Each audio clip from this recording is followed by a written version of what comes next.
অধিকাংশ মানুষই রব সম্পর্কে সঠিক জ্ঞান রাখে না, অথচ আমাদের মৃত্যুর পর কবরে সর্বপ্রথম প্রশ্ন করা হবে, মান রব্বুক, তোমার রব কি? কিন্তু আমরা রব সম্পর্কে সবচেয়ে বেশি গাফেল, জানার চেষ্টা করি না, শেখার প্রয়োজন বোধ মনে করি না।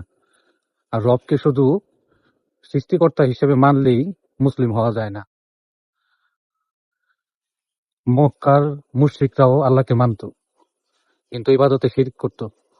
তো আমাদের মুসলিমদের মধ্যেও অধিকাংশ মানুষই রব সম্পর্কে না জানার কারণেই শিরক করে, তাওহীদ ঠিক থাকে না।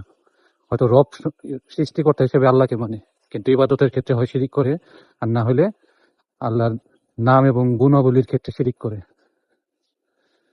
তো রব সম্পর্কে জানার জন্য আপনার বই পড়তে হবে। আর আমরা অনেকেই জানি আল্লাহ হলো নিরাকার, আর তিনি সর্বত্র বিরাজমান, যেটা ভুল আকীদা, ভুল জ্ঞান। আল্লাহ হলো 7 আসমানের উপরে, আর তার আকার আছে,